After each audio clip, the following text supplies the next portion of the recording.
O silêncio do vácuo espacial era absoluto, uma vastidão negra pontilhada pelo brilho gélido de estrelas distantes, quando uma imensa estrutura metálica e luminosa estacionou silenciosamente nas proximidades do orbe terrestre. Era meados do ano de 1978, conforme o calendário adotado pelos habitantes da superfície, e a nave maior de uma equipe de observadores cósmicos tomava sua posição estratégica. Naquele ambiente de tecnologia incompreensível para a ciência humana da época, o tempo parecia fluir de maneira distinta. A equipe, composta por consciências que já não mais se submetiam ao ciclo de renascimentos materiais na Terra, sentia o peso e a importância daquele momento. Fazia séculos que muitos deles não se aproximavam de forma tão direta daquela esfera azulada que girava sob seus pés. Um mundo que, para eles, representava tanto um campo de experiências dolorosas quanto a promessa de um futuro glorioso. A atmosfera dentro da embarcação era de uma serenidade solene, permeada por uma vibração de amor e responsabilidade. O objetivo era claro, mas complexo: acompanhar o progresso de certos espíritos trabalhadores que, encarnados na densidade da matéria, carregavam consigo a semente de uma revelação que mudaria os rumos da humanidade. Por meio de aparelhos sofisticados que captavam não apenas imagens, mas as frequências vibratórias e o brilho das almas, os observadores iniciaram um monitoramento minucioso. O líder daquela operação era uma figura de sabedoria ancestral. Alguém que no passado terrestre havia registrado os atos dos primeiros seguidores do Mestre e que agora, em uma dimensão de pura luz, coordenava os esforços de esclarecimento planetário. Ao redor dele, vultos de luz que um dia foram conhecidos como apóstolos, filósofos e grandes líderes espirituais, observavam o mundo com uma mistura de compaixão e expectativa. Eles sabiam que a Terra estava prestes a entrar em um novo ciclo, um processo de reintegração às correntes da convivência cósmica que há muito de fora negado devido ao seu próprio isolamento vibratório. A quietude da nave era o prelúdio de uma tempestade de luz, uma preparação cuidadosa para o momento em que as verdades escondidas por milênios começariam a ser sopradas nos ouvidos dos que estivessem prontos para ouvir. Naquela penumbra tecnológica e espiritual, um enigma começava a ser desvendado, e a conexão entre o céu e a terra, tantas vezes descrita em metáforas religiosas, estava prestes a se tornar uma realidade tangível, documentada por seres que viam além do véu da matéria. A última vez que aquela consciência específica, que agora observava a terra da nave, havia habitado o mundo material fora entre os séculos V e IX. Foram tempos de provações espirituais profundas, após os quais ele deixou definitivamente o contexto das encarnações terrestres para habitar esferas de liberdade e conhecimento. Durante séculos, as notícias sobre os processos históricos do planeta chegavam apenas por canais de informação comuns à sua nova posição existencial, como relatórios vibratórios e comunicações entre planos. No entanto, o retorno em 1978 trazia uma sensação indizível, um reencontro com a própria história e com a humanidade que ele tanto amava. A equipe não era composta apenas por veteranos da experiência terrestre. Ao lado de figuras como Pedro, André e José, o pai terreno de Jesus, estavam seres que jamais haviam pisado no solo denso da Terra, inteligências cósmicas vindas de outras moradas, de outros sistemas solares, que olhavam para o planeta com curiosidade e reverência. A missão, prevista para durar apenas alguns meses no tempo terrestre, tinha um propósito grandioso: o acompanhamento fraternal daqueles que viviam no mundo, sob a coordenação daquele que fora conhecido como Lucas, o Evangelista.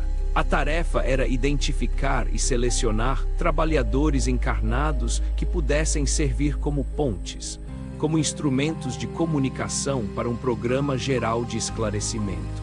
A Terra, por tanto tempo isolada em sua própria ignorância e dor, precisava ser reintegrada aos circuitos da convivência cósmica.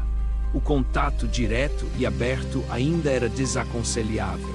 A humanidade, em seu estado atual de desenvolvimento, não saberia lidar com a presença física e ostensiva de civilizações superiores sem cair no pavor ou na idolatria.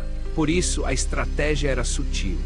O plano envolvia o uso do que os humanos chamavam de mediunidade ou canalização, um processo que permitia a passagem de ideias e informações através das fronteiras das dimensões. Eles buscavam corações e mentes que pudessem suportar o peso de verdades que desafiavam toda a lógica convencional. Acompanhavam o brilho de cada possível colaborador, verificando sua resistência moral, sua capacidade de compreensão e, acima de tudo, sua fidelidade ao ideal de amor pregado pelo Mestre Jesus. Naquelas reuniões de cúpula no espaço, o destino de civilizações inteiras era debatido com a mesma calma com que se observa o desabrochar de uma flor, pois para aqueles seres, o tempo era apenas um cenário onde a evolução tecia sua tapeçaria infinita. O mundo lá embaixo, mergulhado em conflitos políticos e sociais, nem imaginava que estava sendo pesado em balanças de luz e que o convite para o banquete das estrelas estava sendo cuidadosamente preparado. Dentre os muitos locais monitorados pela equipe liderada por Lucas, a região que abrangia as terras no continente americano, mais especificamente na porção sul, recebeu uma atenção especial. Ali, sob a tutela direta do evangelista, diversos colaboradores potenciais foram verificados. No entanto, o ano de 1978 revelou uma constatação agridoce para os observadores: a impossibilidade imediata de divulgar as informações profundas que eles traziam. Naquela época, existia uma lista restrita de apenas 6 possíveis trabalhadores capazes de suportar a magnitude daquelas revelações extraterrenas. A questão era técnica e vibratória. Um desses instrumentos, o aparelho humano que eventualmente seria usado para registrar estas palavras, possuía, naquele momento, uma idade física e uma maturidade emocional ainda incompatíveis com o trabalho monumental que se pretendia realizar. Era um jovem que ainda precisava trilhar certos caminhos, amadurecer sob o sol da experiência humana antes de ser convocado para a linha de frente da comunicação interdimensional. Além disso, outros colaboradores que haviam sido preparados para essa missão acabaram por não levar adiante a abordagem pública dos temas extraterrenos com a coragem e o enfoque necessários. Alguns se deixaram prender por convenções religiosas, outros temeram o julgamento da sociedade ou não conseguiram sintonizar a frequência exata das informações que a estratégia cósmica exigia. Era necessário esperar. A paciência é uma das maiores virtudes daqueles que habitam a eternidade e a equipe decidiu redimensionar o programa. Enquanto as revelações de cunho estritamente espiritual já vinham sendo semeadas no mundo com relativo sucesso, atingindo os corações através de lições de moral e consolo, o aspecto cósmico e extraterreno da vida de Jesus precisava de um solo mais fértil e de um momento histórico mais propício. Os mentores sabiam que o apego a formas de culto e dogmas poderia distorcer a função real desse conhecimento, que não era criar uma nova religião, mas sim expandir a consciência da humanidade para além das fronteiras planetárias. Foi somente em 1986 que as condições começaram a se tornar propícias para envolver o instrumento escolhido de forma adequada. Sob o patrocínio dos trabalhadores da espiritualidade que atuavam diretamente na atmosfera terrestre, o processo de acompanhamento tornou-se mais intenso. O desafio não era apenas transmitir informações, mas preparar o homem para o choque de realidade que seria confrontar sua própria história ancestral. O encontro entre o passado e o futuro estava sendo tecido no silêncio dos anos. aguardando o momento em que a caneta e o pensamento pudessem se unir em uma sinfonia de revelações que desafiariam tudo o que se sabia sobre o Nazareno.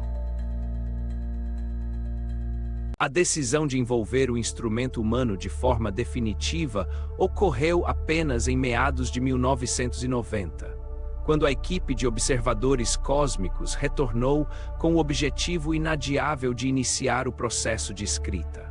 Havia uma urgência vibratória no ar, o anúncio do retorno do Mestre e o início do processo de reintegração cósmica da Terra. No entanto, a escolha do canal não foi baseada apenas em capacidades intelectuais ou sintonia fluídica atual. Havia uma trama de destinos que remontava a milênios. O narrador desta história, que na época da transfiguração de Jesus personificava a autoridade de Moisés, revelou um detalhe fascinante e perturbador sobre sua relação com o homem escolhido para escrever estas páginas. Mais de 3.000 anos antes, no Egito Antigo, eles haviam estado em lados opostos de uma contenda histórica inesquecível. Enquanto o espírito de Moisés confrontava o poderio dos faraós para libertar o povo hebreu, munido de forças que ele próprio mal compreendia na época, o atual escritor era um sacerdote que assessorava o faraó Merneptah. Eram adversários políticos e ideológicos, travando uma batalha de vontades e poderes que deixou marcas profundas em suas estruturas vibratórias. Dessa história antiga, restou uma certa falta de empatia, um resíduo de energia que dificultou a aproximação inicial entre o mentor cósmico e o colaborador terreno. O tempo, esse grande mestre, havia curado as feridas superficiais, mas a afinidade íntima ainda não havia sido totalmente reconstruída, já que não tiveram outras oportunidades de convivência direta ao longo dos séculos. No entanto, o que importava agora não eram as desavenças do passado egípcio, mas a obstinação moral que o antigo sacerdote demonstrava em sua vida atual. Ele agora buscava servir a ideais que julgava nobres, os mesmos ideais de redenção e serviço ao próximo que o próprio Moisés abraçara em sua jornada de libertação. Essa convergência de propósitos superou as barreiras do passado. O mentor cósmico, observando o esforço sincero de seu antigo oponente, decidiu unir forças com ele para atender ao ideal comum. O choque de ver o Mestre Jesus sob uma nova ótica, despido dos véus dogmáticos e revelado em sua glória extraterrena, causava surpresa constante ao escritor encarnado. A cada painel que se descortinava, ele percebia que muito do que se sabia sobre a vida de Jesus nunca fora devidamente compreendido. Havia entrelinhas nas decisões do Mestre que só poderiam ser entendidas quando se considerava o contexto cósmico em que ele estava inserido. O foco da revelação deveria agora recair sobre dois momentos cruciais da vida de Jesus. Acontecimentos que foram influenciados diretamente pela conversa tida durante a transfiguração e que marcariam para sempre a história da humanidade. A narrativa se aprofunda então em eventos que ocorreram poucos dias antes da crucificação, momentos que ficaram registrados nos evangelhos, mas cujos bastidores espirituais e cósmicos permaneciam ocultos. Após sua entrada triunfal em Jerusalém, Jesus, ciente das intrigas e armadilhas que o Sinédrio preparava, viveu um episódio de intensa dramaticidade no templo. O que o mundo conhece como a expulsão dos vendilhões foi, sob a ótica dos observadores cósmicos, um evento de proporções energéticas inimagináveis. Naquele momento de aparente indignação humana, o Mestre externou um conjunto de forças que pareciam, aos olhos de quem assistia de fora, ter saído de seu controle. No entanto, a realidade era muito mais profunda.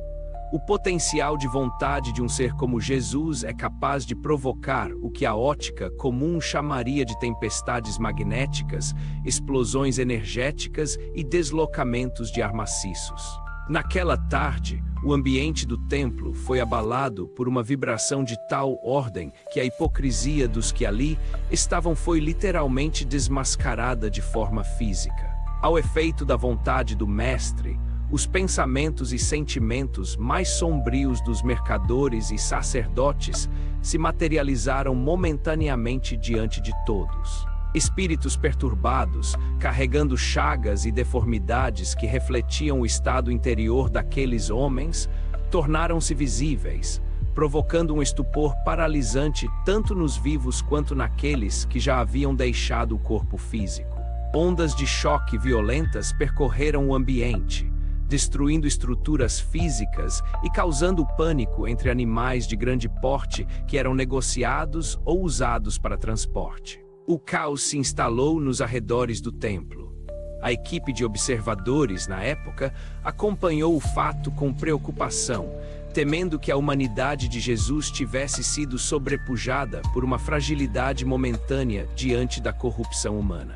No entanto, o próprio Mestre os tranquilizou por meio de comunicação mental, assegurando que tudo estava sob seu controle. Até hoje, nas altas esferas, debate-se se aquele evento foi uma reação de sua condição humana exaurida ou se foi um ato planejado com fins educativos profundos, uma última tentativa de mostrar a realidade espiritual por trás das máscaras do poder religioso. Jesus, percebendo que nada mais poderia acrescentar às suas orientações verbais, parecia ter decidido que apenas um impacto sensorial e energético dessa magnitude poderia deixar uma marca indelével naqueles corações endurecidos. Ele se preocupou em recompor as perdas de alguns, dentro do que o tempo lhe permitia, mas o estrago político já estava feito. Aquele ato de autoridade celestial foi o estopim definitivo para que o Sinédrio decidisse pela solução final. O destino estava traçado e o Mestre, com a serenidade de quem conhece o fim desde o princípio, caminhava para o encontro com o sofrimento que ele mesmo decidira abraçar.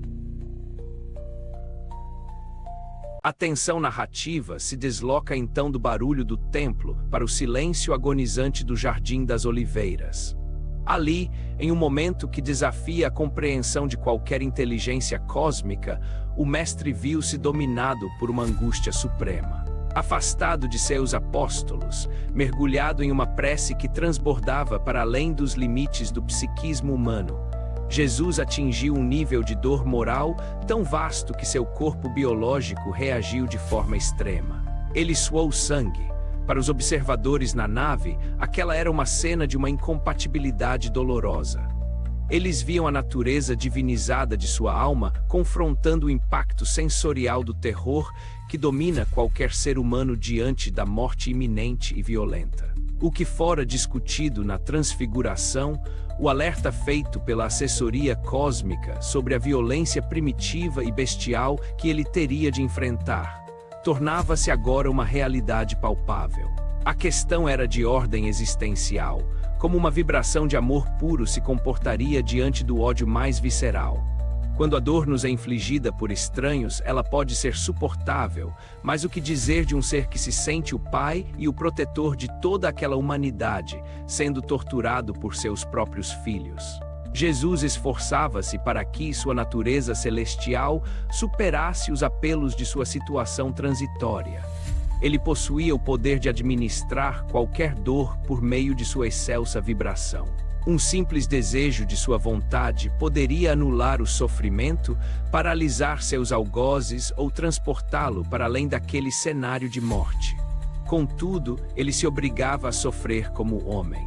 Ele recusava-se a usar as prerrogativas de sua divindade para escapar do fardo que decidira carregar em nome de todos. Esse processo de adestramento da natureza humana diante do inevitável é um tema que ainda hoje desafia as hierarquias que acompanham a evolução nesta parte do universo. O mistério não reside na morte em si, mas na postura interior de quem a enfrenta. Geralmente, nos anais da espiritualidade terrestre, registram-se seres que perdoaram seus algozes após o término do sofrimento, ou instantes depois de deixarem o corpo. Mas não havia registros de alguém que, sendo submetido a horas de tortura e a uma crucificação violenta, tivesse mantido o perdão absoluto em cada segundo, sem permitir que uma única sensação negativa, por menor que fosse, maculasse seu íntimo. Esse nível de amor é algo que, 2000 anos depois, permanece como um mistério insondável mesmo para os mestres e mentores extraterrenos. É uma matéria que só pode ser compreendida por quem despertou essas forças em sua própria organização celeste, algo que a humanidade ainda está longe de alcançar. À medida que as sombras da crucificação se aproximavam, um outro evento, aparentemente simples, revelava a profundidade da estratégia de Jesus. Durante o que o mundo chama de Santa Ceia, o Mestre não apenas comunicou que seria traído, mas agiu de forma a acelerar o processo. Ao dizer a Judas o que queres fazer, faze-o depressa, ele estava, na verdade, atraindo para si a sanha dos valores doentios do mundo. Ele era um conhecedor das profundezas do espírito humano e sabia que o livre-arbítrio daqueles que o cercavam era inevitável. Ao invés de lutar contra a traição ou tentar converter o traidor pelo medo, ele deu o comando para que a trama se fechasse. Com aquela decisão, Jesus encerrava sua missão pública e iniciava sua missão sacrificial. Ele submetia-se aos valores humanos mais baixos, a traição, a inveja, a sede de poder para poder, através do seu exemplo de submissão voluntária, enaltecer os ensinamentos celestes. Era a estratégia de um Deus que se torna semelhante aos que ama para poder ajudá-los de dentro de sua própria realidade. Para os observadores cósmicos, essa era uma lição de política celestial sem paralelos. Quem no mundo poderia compreender o poder de interferência que um preposto da criação detém? Sob uma análise fria, apenas o exercício do livre-arbítrio de um ser superior teria a capacidade de interromper o processo caótico da Terra. No entanto, Jesus escolheu não interromper o caos com força, mas sim atravessá-lo com amor.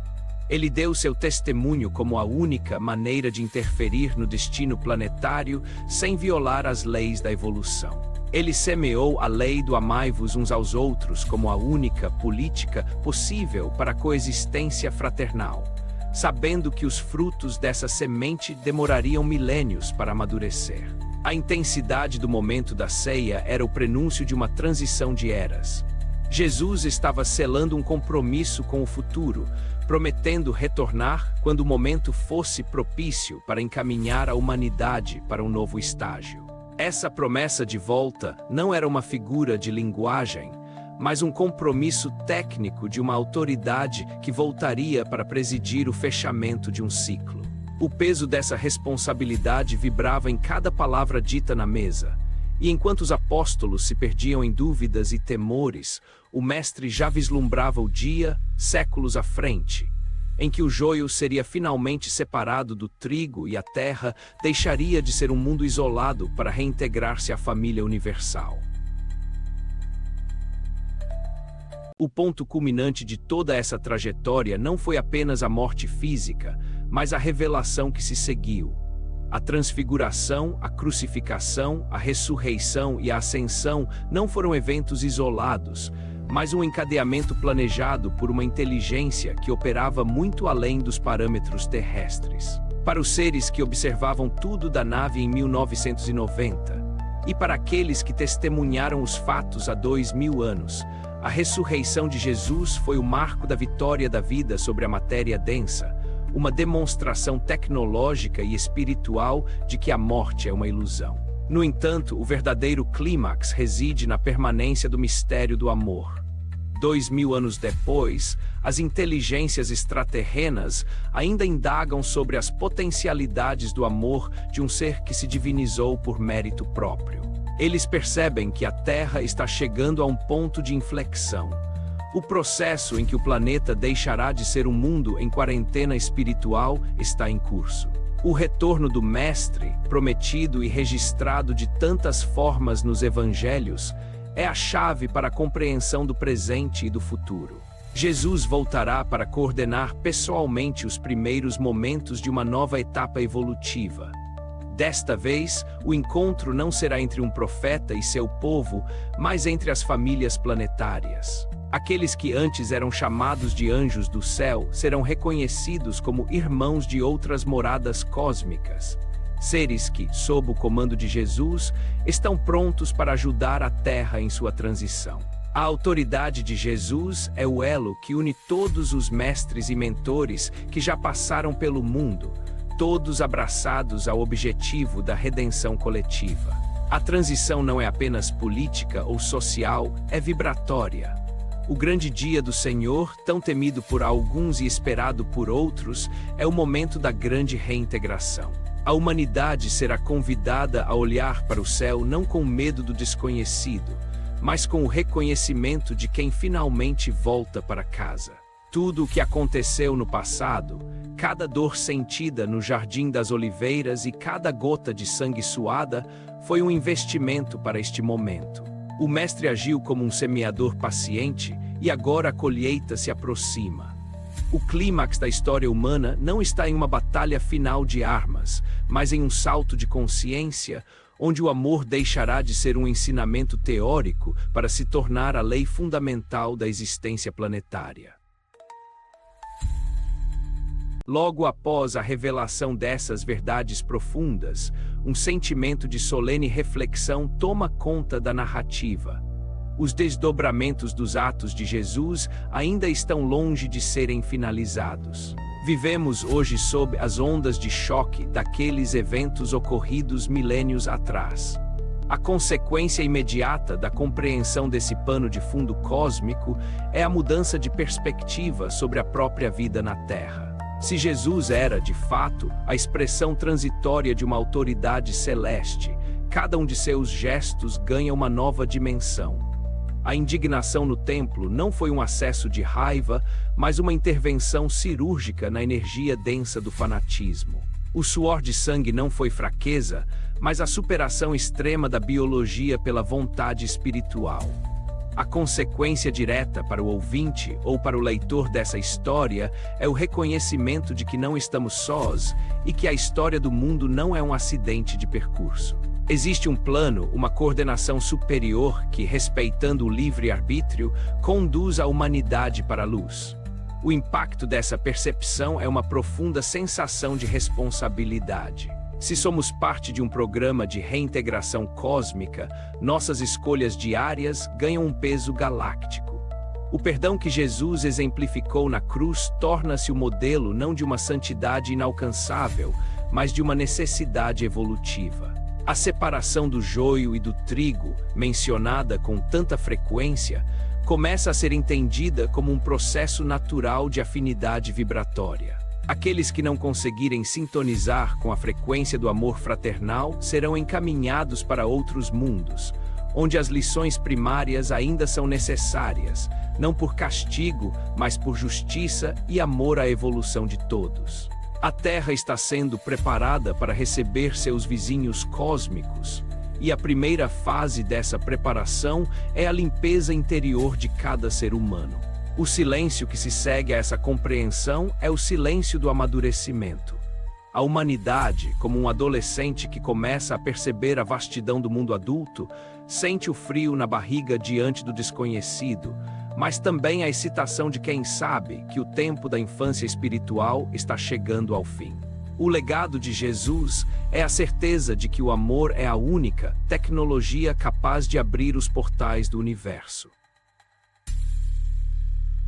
A resolução deste grande enigma milenar passa pela compreensão de que Jesus nunca deixou a Terra, mas permaneceu coordenando seus destinos de planos invisíveis aos olhos humanos. A transformação interna que se espera agora é a passagem da fé cega para o conhecimento lúcido.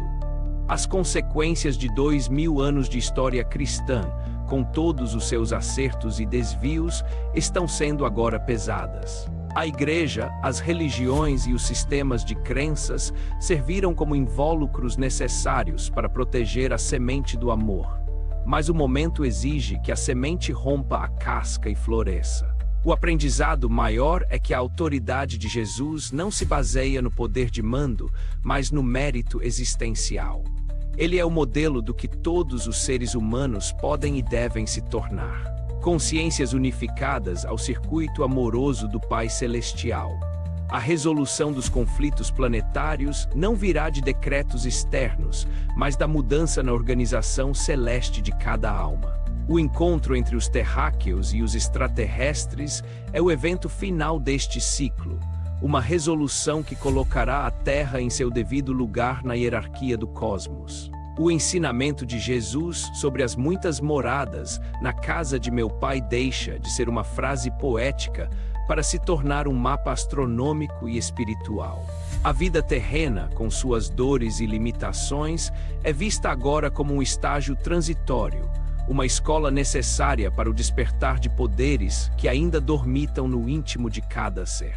A lição final é que o sacrifício de Jesus não foi para pagar uma dívida com um Deus irado, mas para demonstrar a indestrutibilidade do espírito e a soberania do amor sobre a morte. Esse entendimento traz uma paz profunda e uma clareza que dissipa os nevoeiros do medo. A transformação que ocorre no íntimo de quem compreende esses fatos é definitiva. Deixa-se de ser um habitante isolado de um pequeno planeta para se tornar um cidadão do universo, consciente de seus deveres e de sua herança divina. Ao sintetizarmos os fios desta narrativa, emerge uma visão grandiosa e coerente. A transfiguração foi o momento em que o véu entre as dimensões foi rasgado para que alguns pudessem ver a realidade cósmica que sustentava o Nazareno. A conversa com Moisés e Elias, ou melhor, com as entidades extraterrenas que assumiram essas formas, foi o Conselho de Guerra da Luz, onde se decidiu o destino da humanidade. O tema central é o livre-arbítrio de um ser superior usado para a redenção dos inferiores. Jesus não veio para fundar uma religião, mas para plantar uma lei política e social eterna. O amor como forma de coexistência. A significância filosófica de sua vida é o exemplo da submissão voluntária da força ao amor. Em um universo onde a inteligência e o poder podem ser usados para dominar, ele mostrou que o maior poder é aquele que se deixa crucificar para salvar os que o odeiam. Essa é a chave do mistério. A humanidade está sendo convidada a participar de um novo encontro, não mais no topo de um monte isolado, mas no palco global da história. A preparação planetária, que envolve desde mudanças climáticas e sociais até o despertar mediúnico de milhares de pessoas, é o trabalho de bastidores de uma equipe que nunca descansou. A volta do Mestre é a reintegração da Terra à fraternidade galáctica. O significado de tudo o que ele fez e prometeu é o cumprimento de um plano evolutivo que abrange milhões de anos. O conhecimento humano está prestes a ser ampliado por verdades que farão as descobertas científicas atuais parecerem brinquedos de criança. A síntese é clara. O universo é um organismo vivo, regido pelo amor e povoado por uma infinidade de seres em diferentes estágios de evolução, todos sob a égide de consciências que, como Jesus, alcançaram a unificação com a fonte criadora. O tempo da ignorância está terminando, e a aurora de uma nova era já ilumina o horizonte espiritual daqueles que têm olhos para ver. A conclusão desta reflexão nos leva a um estado de profunda quietude e esperança.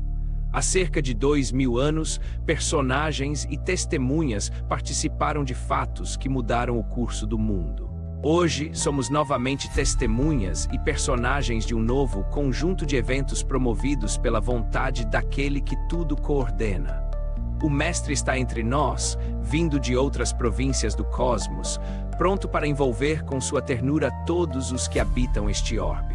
A mensagem final é de uma simplicidade desarmante. Não é necessário que o homem se transfigure de forma sobrenatural, nem que realize prodígios tecnológicos para ser aceito na nova era. É necessário apenas deixar fluir o amor que cada um já é capaz de expressar. Nada mais. O amor é a moeda de troca no comércio das estrelas, a única linguagem que todos os seres do universo compreendem. A trajetória que começou na nave espacial em 1978 passou pelos desertos do Egito e pelas ruas de Jerusalém, culmina agora no coração de cada indivíduo que decide despertar. O fechamento deste ciclo é o convite para a liberdade espiritual. A Terra, em sua transição final, deixará de ser um mundo de expiações para se tornar um lar de colaboração cósmica. O enigma da transfiguração é, em última análise, o enigma da nossa própria transformação. Jesus mostrou o caminho, revelou o destino e agora estende a mão para a caminhada final. Que a humanidade possa reconhecer, nos sinais dos tempos, não o anúncio de um fim catastrófico, mas o convite para um recomeço luminoso. A promessa foi feita, o plano está sendo executado e o encontro com a nossa família universal está prestes a ocorrer. Que o amor, a única força capaz de unir o céu e a terra, seja o guia de todos os passos que ainda restam. A jornada é longa, mas o destino é a luz eterna.